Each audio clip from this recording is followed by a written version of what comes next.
Gentlemen, thanks for joining us. Questions for the Ole Miss student athletes, please.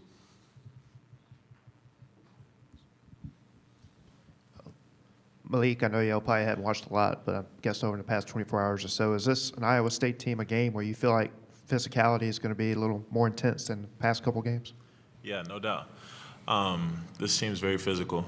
Their identity is defense, and I think that they're a really hard-playing team. But at the end of the day, I think this game's going to be more about us and how we can compete. Malik, Sam Hutchins, Clarion Ledger. I'm just curious to get inside your head a little bit. What were you feeling with your first NCAA tournament game yesterday? And are those emotions, do you anticipate them being any different with having one under your belt for tomorrow? Yeah, yesterday was unreal.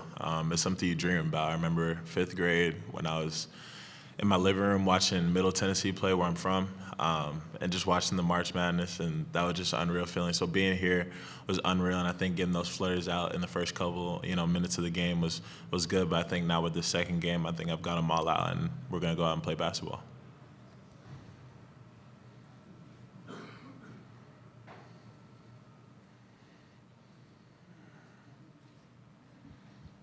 Hi, Malik. Alec Bussey, 24/7 Sports. I don't know how much you've had an opportunity to watch Iowa State on film, but what have you seen from Joshua Jefferson, someone who similar size, skill level as you are across the floor? Yeah, really good player. One of those positionless players we always talk about. Can score the ball, pass, assist, rebound. Really good player, and I think he's going to present, a good challenge for us. And we also are just going to treat him as another player at the end of the day. For Dre, just obviously the start you had yesterday, what's the key in being able to kind of carry that over to a game when it's a totally different kind of opponent like tomorrow? Just play the game that's presented, I felt like just came into that game trying to be patient, take what the defense give me. Teammates put me in good position. A lot of good point guard play from everybody. But just, play the game that's presented. Dre Davis is also my roommate, and I told him last night, I was like, you finna have a career game. I'm feeling it. And shout out to him. Maybe I'll ask this for both of you, please. The conference you played in, how has that prepared you for this tournament? SEC is one of one. The best conference, and some say the history of the game. And to play in that night in and night out is a blessing. I'm so thankful that I got to play in it. But I think this also prepared us for moments like this. Nobody's tougher, stronger than an SEC opponent, and I think that this is just building our character and building who we are as a team and getting us ready for games like this tomorrow.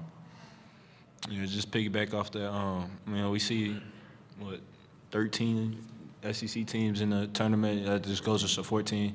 It just goes to show the power of the conference. So playing against teams that are capable of making the tournament night in and night out only gets us prepared for this time of the year.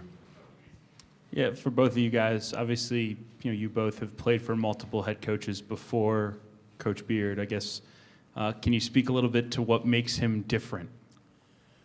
Coach Beard is probably the most intense coach I've ever played for. And I don't mean that in a bad way. That's a great thing. I think he's brought the best out of me each and every day. I can never say there's a day where I can just come in and be, chill or cool. He's going to get the most of me every day. And if he sees that we're not bringing it, he's definitely going to get it out of you. So I think also he's also just brought out a different level of expectations. As a player, personally, I have high expectations for myself. But I feel like Coach Beard is the one person I've known in my life who's even brought me to a higher expectation and just pushing me to be a better version of myself each and every day. Yeah, we speak about the expectation and intensity. I feel like, that's something that's not really talked about enough. Just having that expectation and standard to hold yourself to. It's never going to let you slack off, never going to let you play below your A game. We always talk about bringing our A game. It doesn't mean making shots, but giving unbelievable effort, body language, attitude. At the end of the day, he's an unbelievable coach, and he's the reason that we're here. Is that a difficult transition, when you first got to Ole Miss, of dealing with the intensity, dealing with the standard that he puts on you every day, and how did you come to adjust to that? Yeah, no doubt.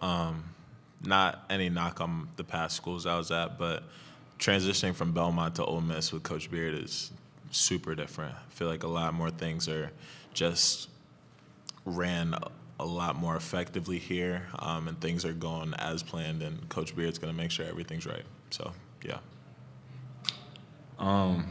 It's definitely a tough transition, but at the end of the day, this is the reason we came here for. This is what we wanted, to have these expectations, to be in the positions that we are now, to play in March and, compete for a championship. This is what we came here for.